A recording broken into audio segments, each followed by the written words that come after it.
Are you tired of having audio quality you're not satisfied with? Are you tired of hating the sound of your own voice on recording? Are you tired of not being able to voice your own fanfics where you get to be with the waifu/husbando/anthropomorphic species of your dreams? Well, you've come to the right place because, despite what some people may try to have you believe, you don't have to invest your entire monthly salary plus a limb to get good audio quality, especially audio quality for something like your regular everyday YouTube video. Yes, you don't need to buy a Shure SM7B, a Cloudlifter CL1, a Scarlett 214, and a DX Eden Zitsuberized key and driver unit to have great audio quality. I'm looking at you, Ouija! Like, okay, I get it. An expensive setup is required to get to the next level for things like professional voiceover, but otherwise what? What do you need to get to the next level for? Misrepresenting games you suck at? Believe it or not, most people don't want to spend a minimum of $300 on equipment to get good sound. And thankfully, you don't have to. I'm Strider, and this is a beggar's guide to audio quality.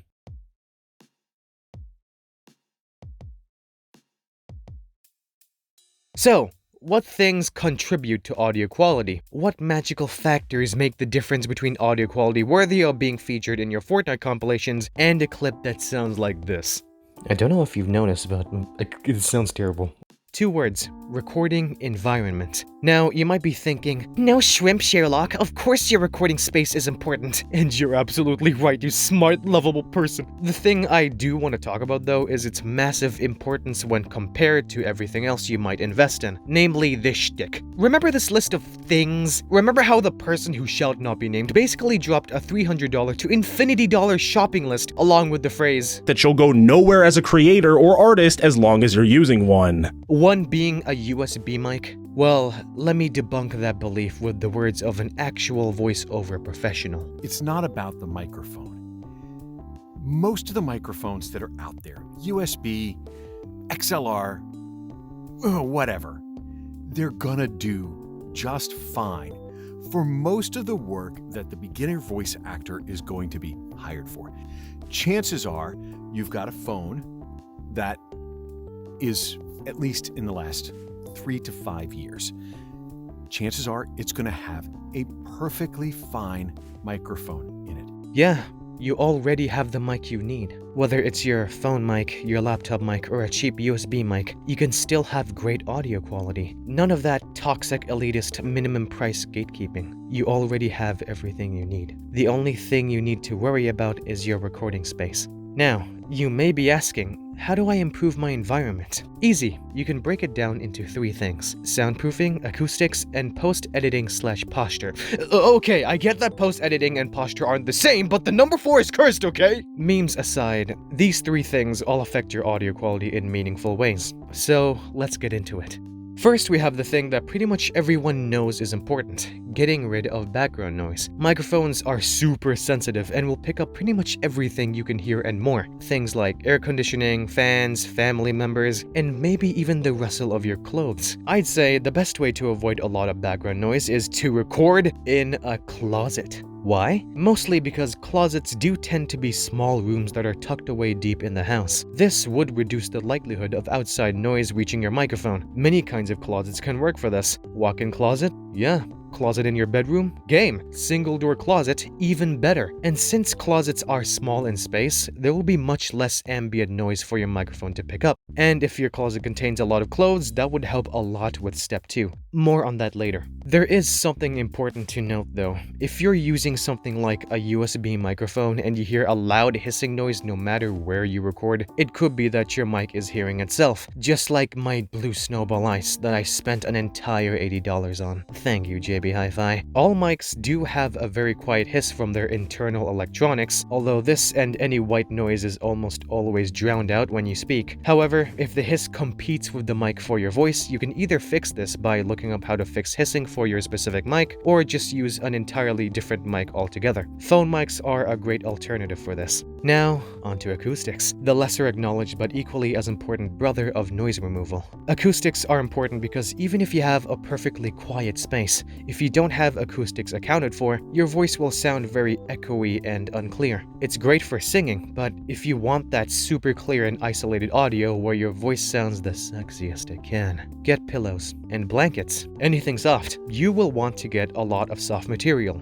Why? Because soft things absorb sound waves, eliminating echo in your recording. If you manage to surround your microphone with soft material that kills off echo, you'll get a really crisp and clean sound. This is the hardest part of treating your space, and it will take some experimentation, but if you succeed, it will be amazing. Here's my setup. I have a softish solid box placed on the closet shelf at head level, and there are 4 pillows inside, each covering one of the 4 walls of the box except for the top one. I place my phone in there with the microphone that's near the charging port facing me, and bam! Good quality. At least I hope. Tell me in the comments. Also, something I realized off of script is that those super soft dog/cat beds that are almost like tiny houses, they might also work really well for acoustics. Back to you, past me. Wait, what's that? Is that what I think it is? Ladies and gentlemen, it's time for the Price is Almost Correct Audio Edition! Over a course of about 2 years, I have sent people voice clips from this very setup, this poor man's studio, and I asked them all to guess the price of my mic. Let's see the answers I've collected. $50, $30, $70, $100,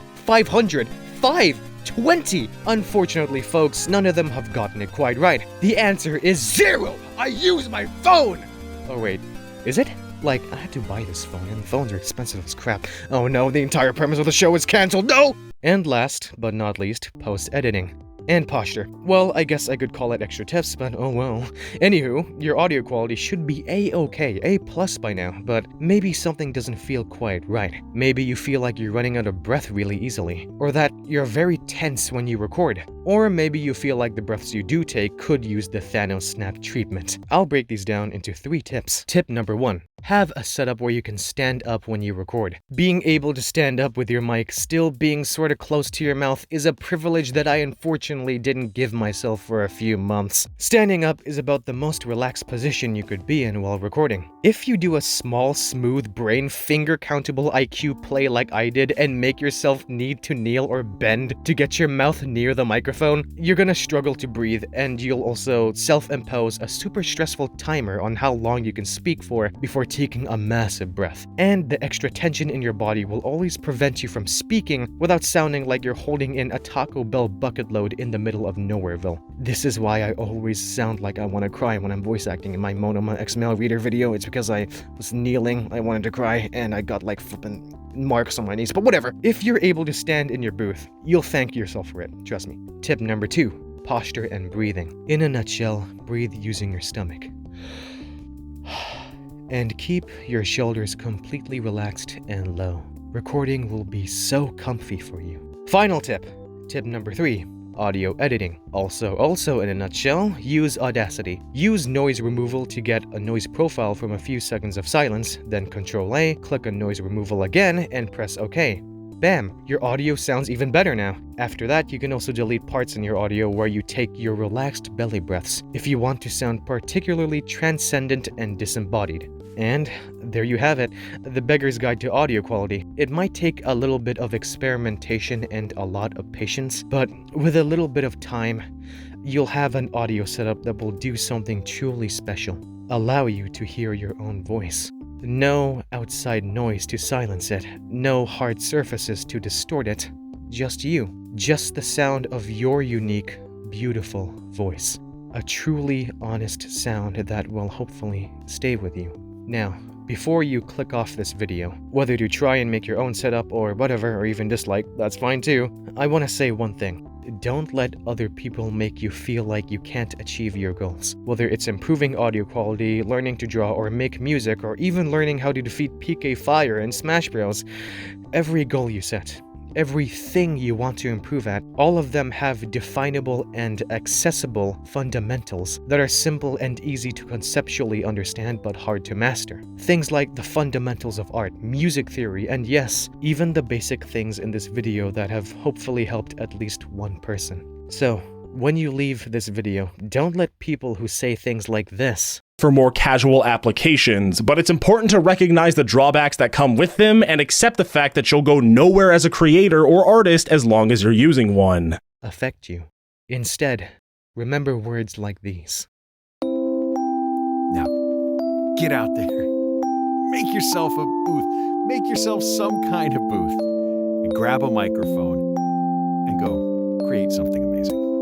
Thanks. We'll talk to you next time. Take care. I'm Quota Strider, and I'll see time next to you. See you later.